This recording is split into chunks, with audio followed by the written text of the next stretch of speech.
Hello, good evening sa lahat. At sana nasa mabuti kayong kalagayan. Ngayong hapon na ito, ito pala yung Justin Talk News Feeds.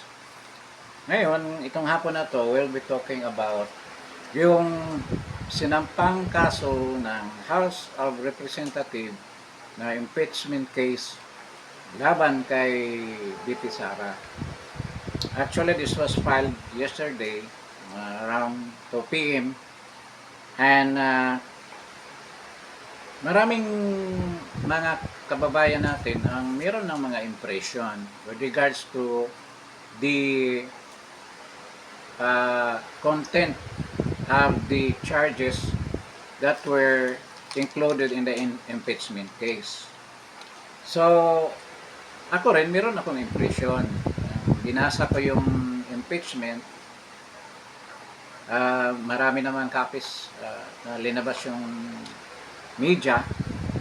So, ang overall impression ko talaga, or we can talk about yung mga bagay na sa tingin natin merong pagkukulang sa impeachment charges na sinampa nila kay BP Sara. But before that, nakalimutan ko palang tingin sa inyo na sana mag-subscribe kayo, mag-like kayo, at i-share ninyo sa mga kaibigan nyo.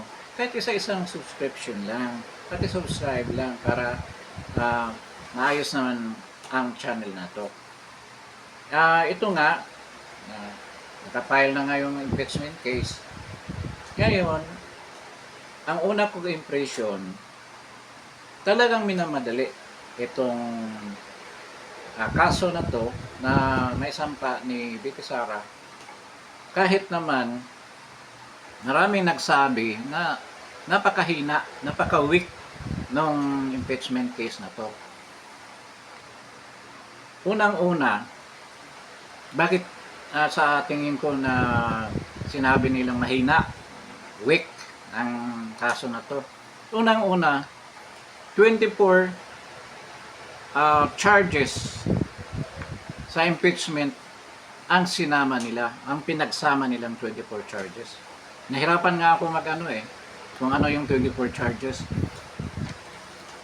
But, sumisintro ito doon sa public trust, na inabuso daw ni BP Sara ang public trust, then culpable violation of the Constitution, then high crimes. Yung high crimes naman, siyempre, anong kasama doon? Yung plunder, bribery, malversation, corruption. Yun ang mga kasama doon. So, pag-usapan natin yung regarding sa high crimes mamaya. So, itong kaso na to, talagang minamadali nila. Hindi nila pinag-isipang mabuti kung anong mga recourse na maganda sana para sa intention nila na maging successful ang impeachment case na ito. Unang-una, marami nga masyado yung charges na sinama doon sa impeachment case. Anong ibig sabihin yan? Kung marami, disadvantage na sa kanila yun sa nag-file. Dahil sa dami na yan, i-discuss yan isa-isa. Siyempre, i-discuss yan isa-isa sa Kongreso. Kung may discussion pa ba, i-discuss yan. Kung we follow the right process, ang tamang proseso, i-discuss yan isa-isa. Kaso lang 24 counts yan ng impeachment case. So, ang dami yan. So, marami nagsabi, napaka-imposible kung matapos yan. Actually, yung binigay sa kanila 60 days. Hanggat may sampa doon sa Senado yung kaso. So, ang mangyari niyan, isa-isahin yan pag-discuss bawat kaso. At siyempre, sasagot yung nasa side ni BP Sara. Kung maraming argumento yan, paano yan matapos? 60 days. Tapos ngayon, sinampa nila kahapon, they were given 10 days para maisampa. So, naisampa na nila. So, probably, yung Justice Committee na nag-receive ng impeachment case, yung mga dokumento, doon sa complaint nila, they were given 3 days para maibigay sa plenary. Doon na pag-i-discuss yan, doon na pag-debatihan yan bago butuhan ng mga congressman. Kaya nga, kung halimbawa, darating doon ilagay natin si Marcolita o yung ibang mga congressman na kasama siguro sa plenary yan, hindi magkasama na lahat. Pilitin nila hindi matapos ng ganyang kabilis. And to think about it na they are discussing the budget right now. Pero sa tingin ko walang problema yun para sa kanila dahil nga nag-quadcom na sila quadcom hearings while discussing the budget. So nangyari hanggang 3 o'clock hearings yan. After 3 o'clock nandoon na yung budget deliberations. So sa tingin ko yun ang gagawin nila. Simula ngayon hanggang kahapon pala kasi sa 20 sila mag-adjourn. Tapos 9 session days lang sila. Dahil wala nga silang Friday tsaka Saturday, Sunday. So 9 session days. Kailangan may submit na yan doon sa Committee on Justice. And I think may submit nila yan for sure. So they will come back, babalik sila by the 13th of January. 13th of January. Then, from the 13th of January to February 11, yun ang time nila na i-discuss yung pagdebatihan yan. Then, bago nila isampa sa tribunal, which is the Senate. Ngayon, pag-abot ng February niyan, wala ng congressman. Kung hindi nila, wala ng senador. Wala ng Senate. So, mangyari niyan, hindi na ma-take up yung kaso na yan. Impeachment case na yan. But going back doon sa content, sa laman ng impeachment case, marami nga nagsabi na kulang at sa tingin ko rin kulang ng substance ang complaint doon sa mga charges na binigay. Imagine ang complaint nila inimpeach si VP Sara sa pagka-VP niya, pagka-Vice President niya. So lahat na kaso na dapat kasama doon sa impeachment case should be happen during the term of the VP Inday as Vice President. Pero titingnan mo, yung kaso niya na EJK raw, kasama siya sa EJK sa Davao, as Mayor of Davao, kailan pa yun? Naging mayor siya. Hindi lang pinag-usapan yung VP siya, hindi yung pagka-mayor niya.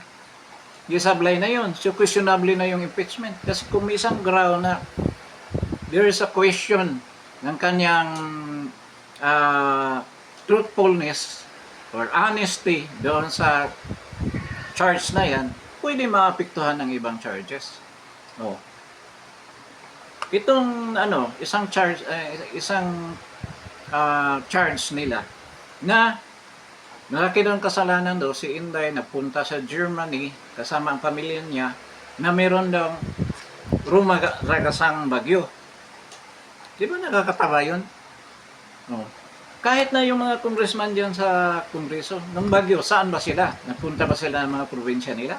Wala, hindi naman sila mahagilap doon. At saka hindi yan high crime. Ang pinag-uusapan, high crime. High crime ba yan? Oh. Kasi doon daw pumasok yan sa high crime. Ngayon, isa na yan sa mga question kung paano nakapasok yan sa high crime. Crime yung pagpunta sa Germany. Ngayon, isa sa mga kaso din, yung binaliwala daw ni Inday, nag-ano raw, ah, parang kumampi sa China during nung may nangyari na bumbahan ng tubig sa West Philippine Sea. Sasabihin na shoal yata ang minensyon nila or sa Scarborough Shoal. Minensyon nila yun. Yan, high crime yun. See, to think about that, to think about it, hindi si Inday ang may hawak ng foreign affairs or policy, foreign policy ng bansa natin. Kung hindi si BBM, bakit siya mag-comment? So, kung mag-comment siya, ibig sabihin pinakailaman niya yung foreign policy ng presidente.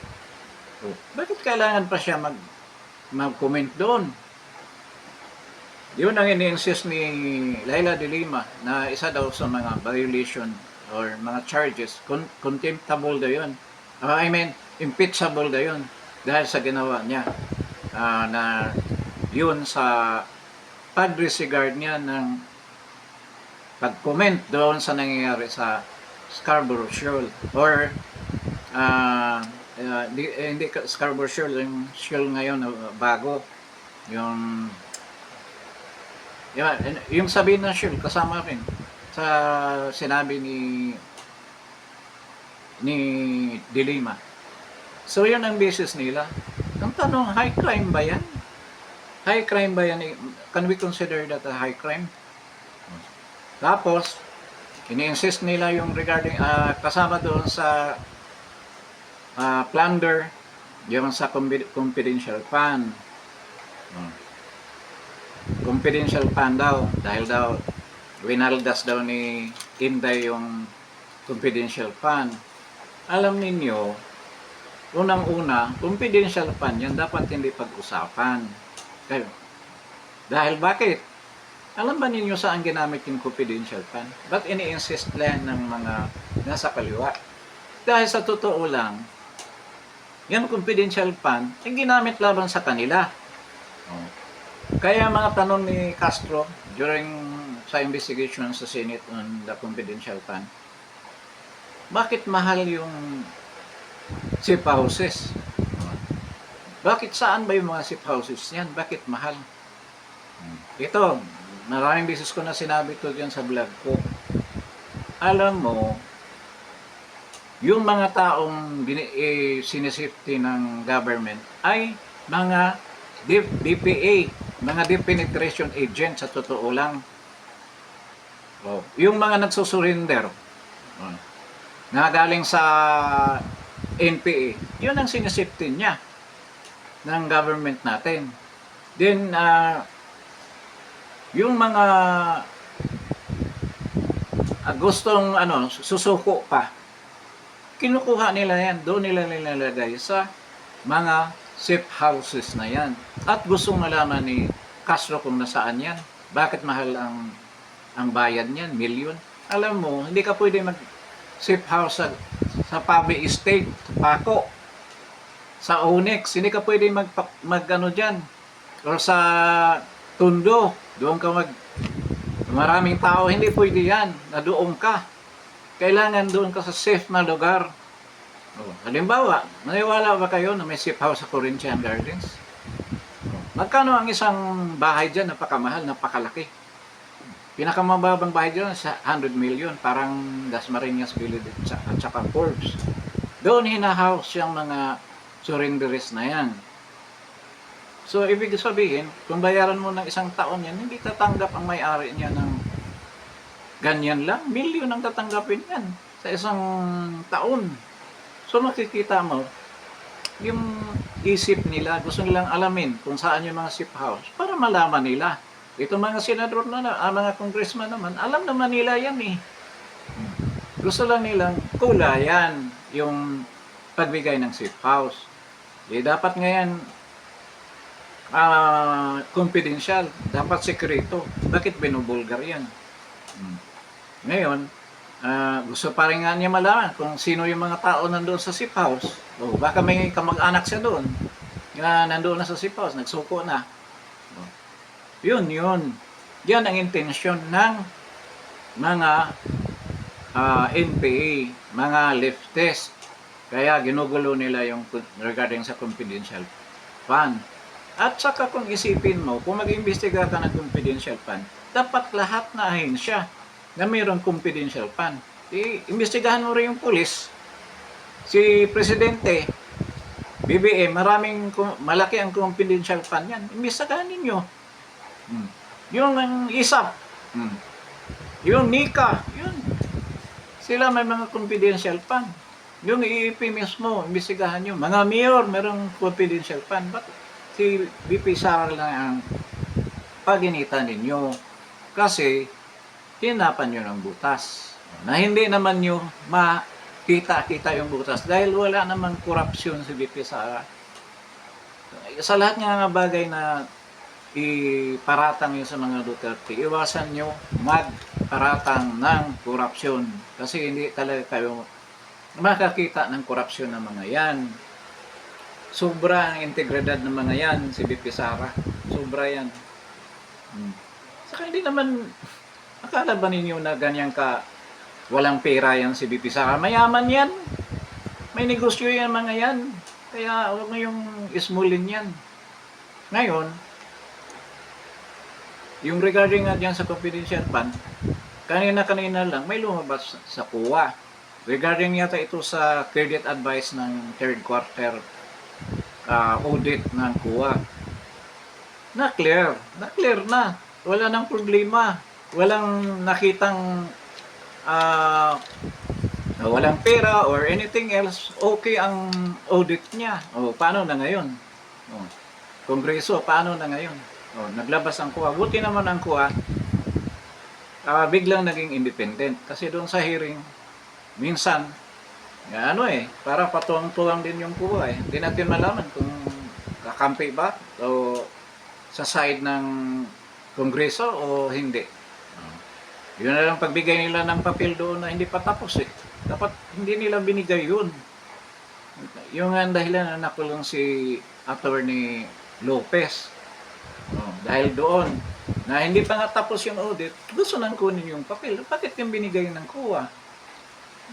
Di yun ang ginawa nilang butas. Kawawa yung napakabait na staff ni BP Sara. Nag-breakdown dahil sa ginawa nila.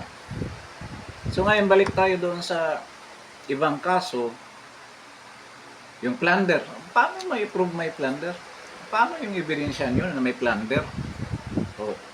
Malversation of funds daw dahil nga doon sa binigay na mga pera na galing kay Lisa Aranita.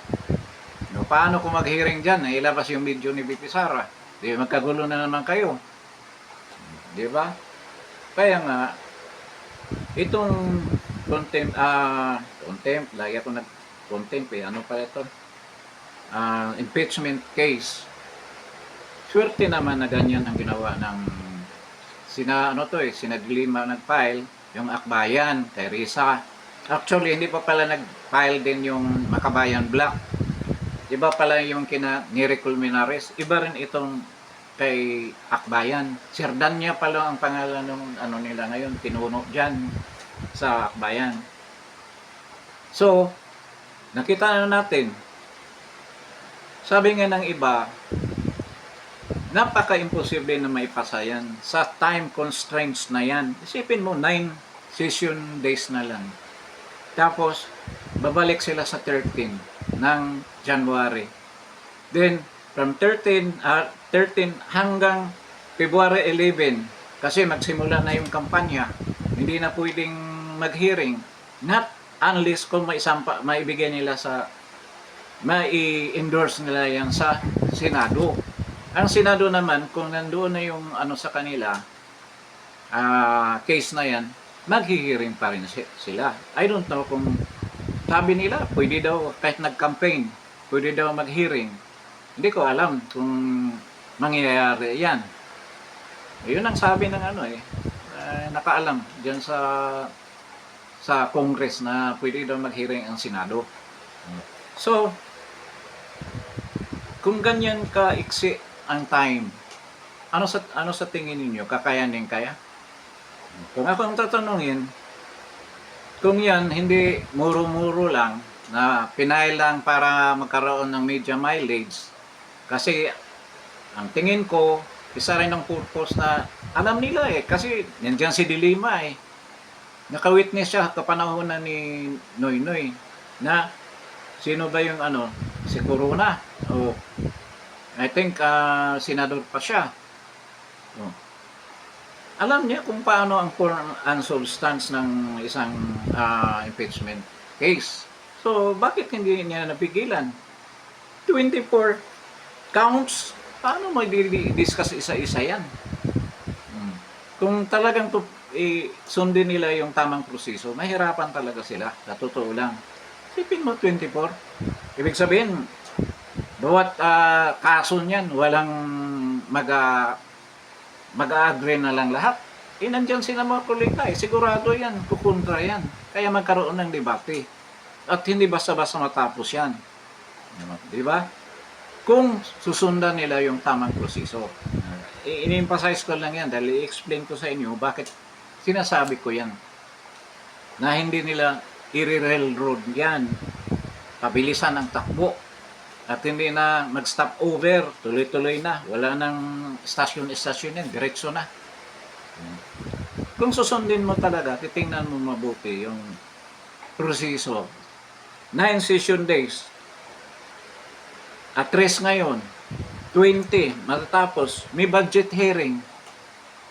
So, ibig sabihin, hindi nila matapos yan ng hanggang gabi dahil may budget deliberation, may hearing Ibig sabihin, hindi sila atin sa budget hearing.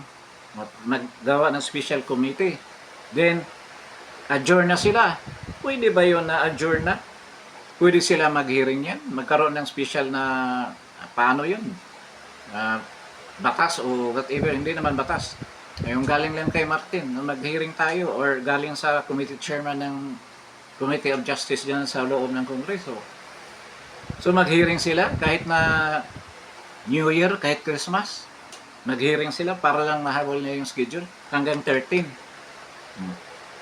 O aatin ba yung iba na makakatanggap na naman ng travel allowance? Di ba? Tuwing katapusan ng taon, milyon-milyon na traveling allowance na tinatanggap na yan.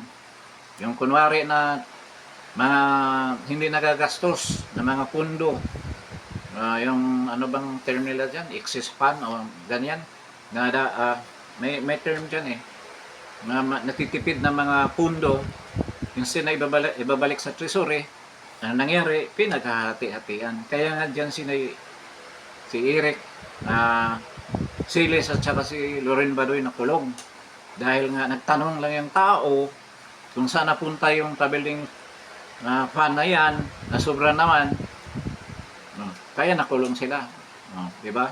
Nakontempt sila, nakulong ng 1 linggo yata dyan sa Kongreso. So, ngayon, yun din yung mangyayari. Maghahatian din yan.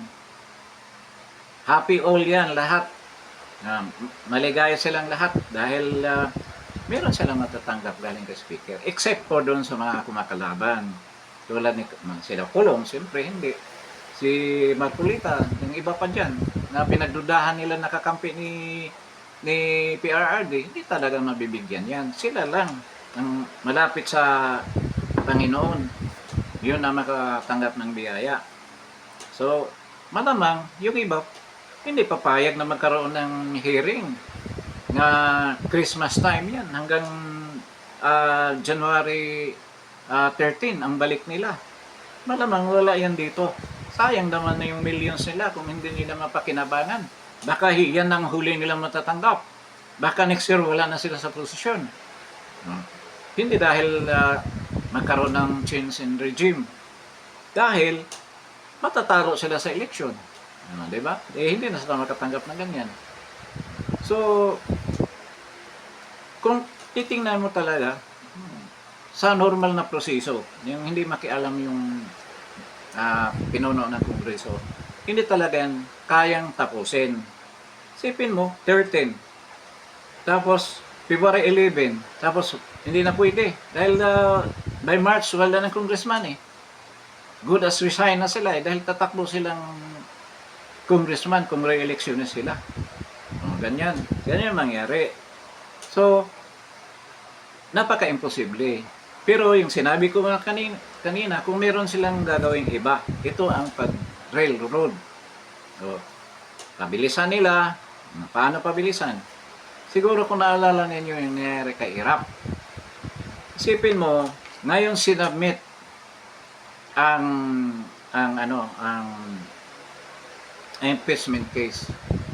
I think the same day or kinabukasan. Kasi kailangan ng signature na last time yata 70 lang kasi konti lang yung congressman noon. Pero ang masakit noon, ang Senate Speaker of the House si Manny Villar. 70. Nung araw na yun o kinabukasan, nagkaroon ng 70 signatures. Sinampa kagad nila. In-adjourn kagad, tapos sinampa yung in-endorse kagad sa Kongreso. Inutosan yung nila, yung staff nila na i-endorse kagad sa Kongreso. Kaya yun nangyari kay Irap. Pwede ba yung mangyari ngayon? Pwede. Pero so far, wala naman tayong nabalitaan na sinampa kagad. Di ba? O, ilang oras na, simula kahapon, halos 24 hours na. Hindi natin alam bukas. Baka naman, ngayong araw na to, ginapang yung signatures ng 103 congressman. Kung meron na yun, posibleng isasampa din nila. Di lahat, mawala na yung problema doon sa time, sa oras, na may time constraints daw. Na parang mahirap na makomply yung panahon na yan dahil napakaiksi. Pero dahil nga may nakahanda ng pipirma, isampa kagad nila sa Kongreso. Yun ang problema ngayon. Weak ngayong complaint dahil sa mga charges na walang katurya-turya. Ngayon, may isasampa pa rin sa Senado as tribunal na magkaroon ng litis with regards to the impeachment complaint case. So, kung ganyan ang gagawin nila, so tingin ko lalo magkagulo.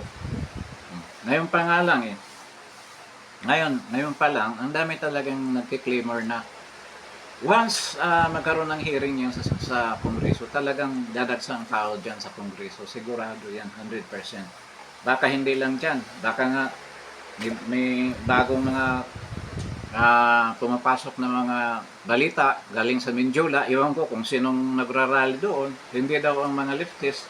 Baka yung mayroon ng grupo na gustong mag-rally doon sa Mindiola. So paano ngayon yan? Merong rally ngayon, sigurado may kakasad dyan sa EDSA dahil nga dito sa impeachment case na to.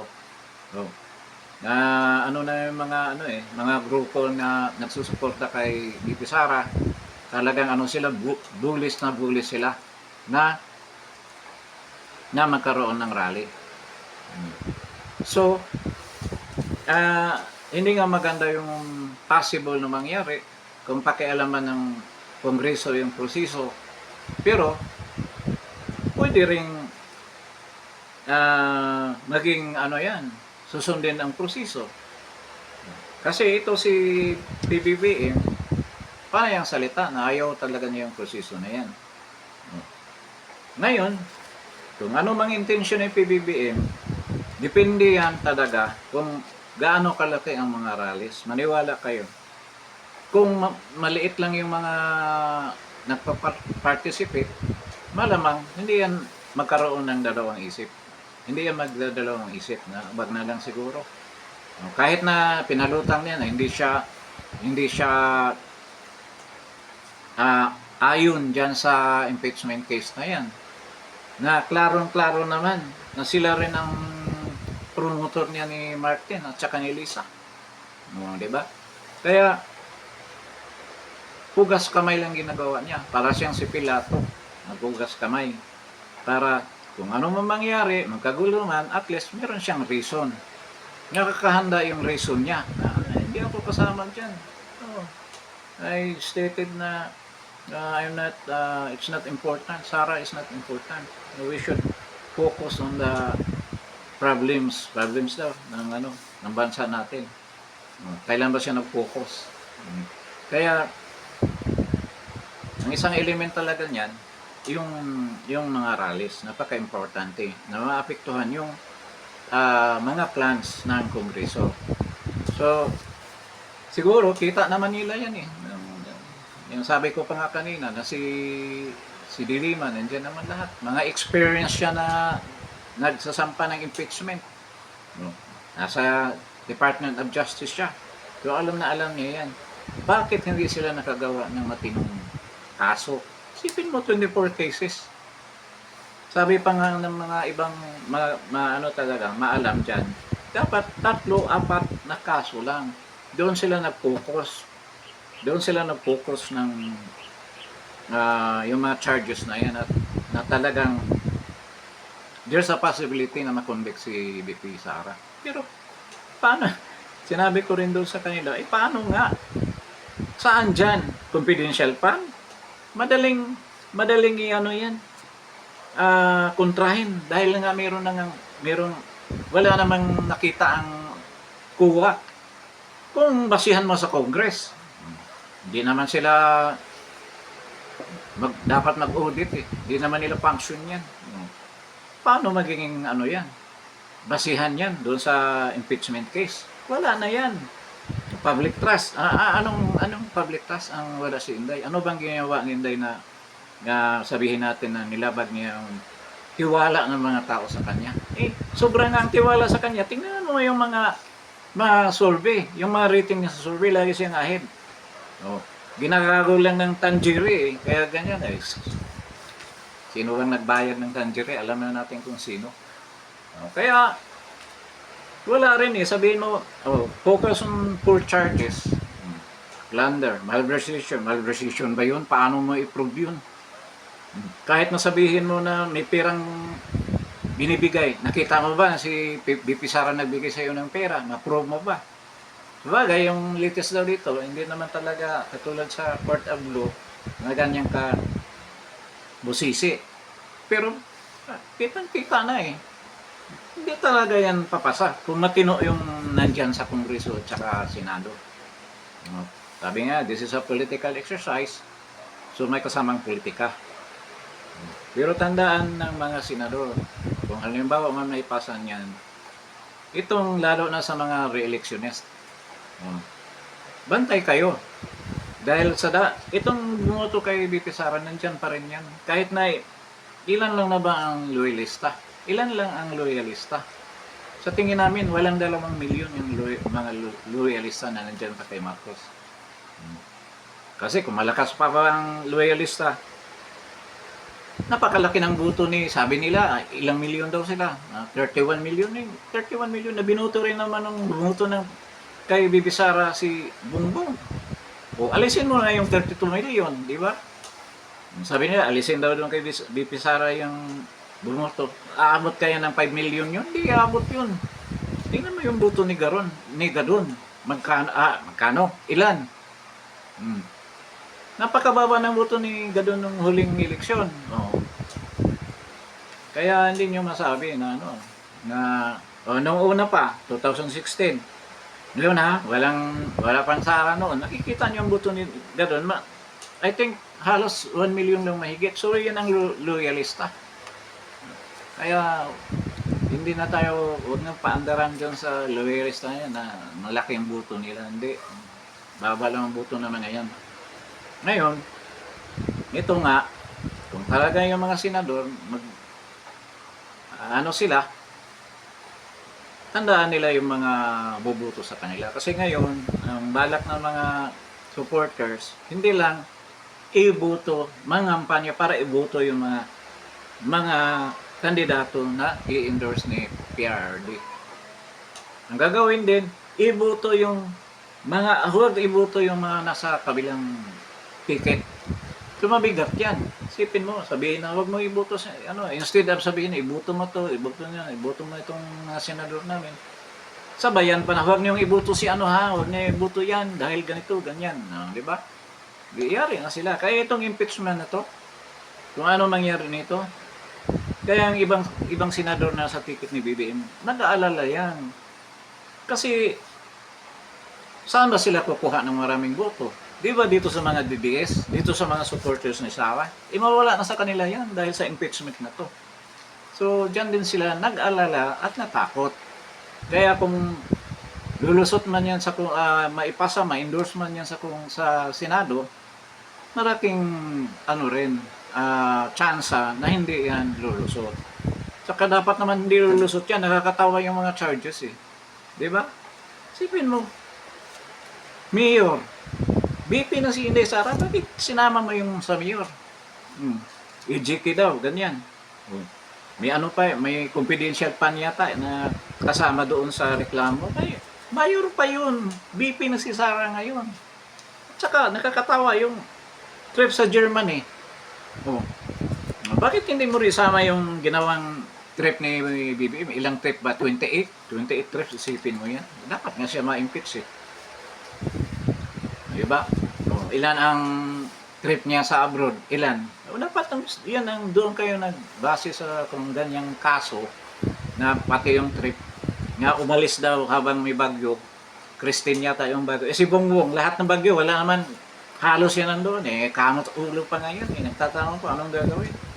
Tapos, i-charge nyo kay BP Sara na kasama sa impeachment case, charges. Nakakatawa yan. Kaya, huwag lang i-pass break nyo. Ibig sabihin, i-pass break, bilisan nyo at labagin lahat ng proseso. Siguro, alam na namin eh, kung malabag nyo yan, marami magagalit sa inyo. Lalo magwawala ang mga tao. Diba? Sana, alam din ng military. Kasi sa totoo lang, nakaka-frustrate talaga ang military. Maraming na-frustrated. Kung may nakikinig na nasa military, ito tandaan nyo. Ako, dumaan ako ng probationary training. Army pa yan. Mahirap ang training nila. Ngayon, mga kapatid ko, puro official sa army. Pero sa totoo lang, pati mga kapatid ko, dismayado sila. Sabagay, mga retired na kasi sila, tanda na. Dismayado sila. Maraming dismayado in action. Parang, pinapahiyan yung gusto ng natin eh. Nakakahiya eh. Bagay, nauna nyo sarili nyo. Pero kung ako, ito, hindi pag-iyaban, nandyan ako, isa ako sa titinig dyan. Hindi na hintayin na kailangan dadami daw yung tao sa EDSA para daw sasali sila. Sa totoo lang, marami na, halos 90% na ng Pilipino ay dismayado sa gobyerno na to. Once na kayo ay mag-decide na kakampi, na gagalaw para sa mga tao, 100% successful yan.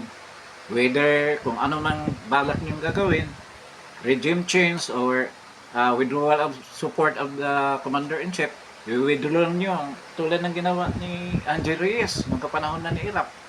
At saka ni Lacson, dahil PNP chief si Lacson. Pero ngayon, hindi ako maniwala na si Marvel mag-withdrawal of support yan. Senatore, hindi yan. Ang military talaga dapat ang i-equip. Withdrawal of support.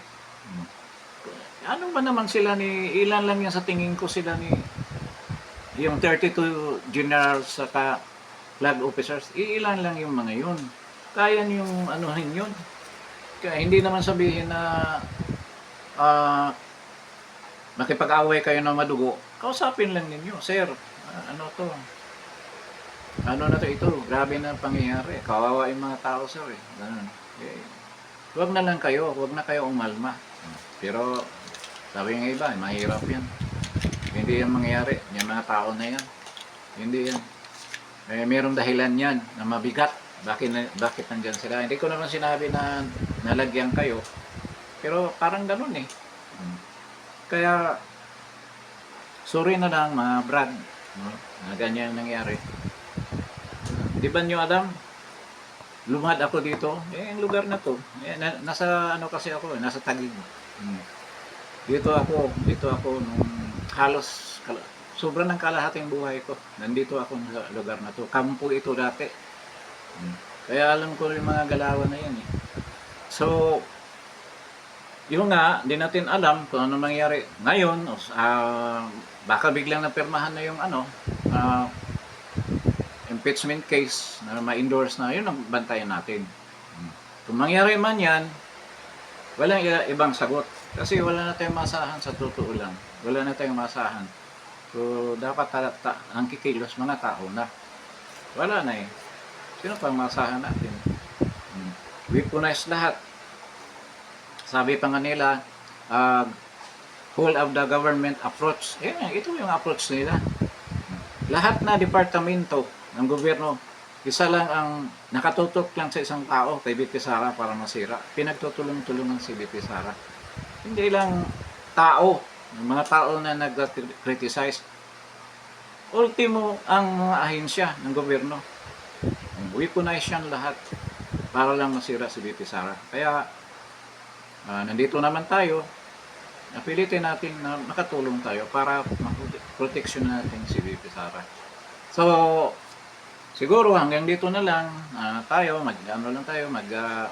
magmasid na mabuti kung anong pangyayari sa paligid natin.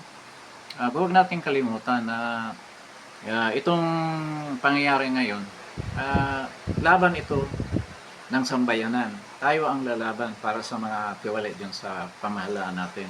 At mahalin natin ang ating demokrasya. Mahirap ang demokrasya mawala sa atin. Ang freedom natin to say what we want to say. Kailangan natin protektahan yan. Kasi kung mawala yan, mahirap na maibabalik yan. Sa lagi kong sinasabi yan dito. So with this, bago tayo magtapos, isa lang bagay ang gusto kong ilambing sa inyo. Sana naman mag-subscribe kayo. Please subscribe kayo. Then like, paki-like lang. Wala namang bayad yung like. Pindutin lang ninyo yung like. Then try to follow. Tapos i-share din niyo sa mga kaibigan niyo para lalo na yung mga natin, mga kabagang natin, para alam nila kung anong pangyayari. Hindi sila lost na hindi nila alam, mabibigla lang sila na yan na pala ang nangyari. So with this, good evening sa lahat, good afternoon, and see you in my next vlog.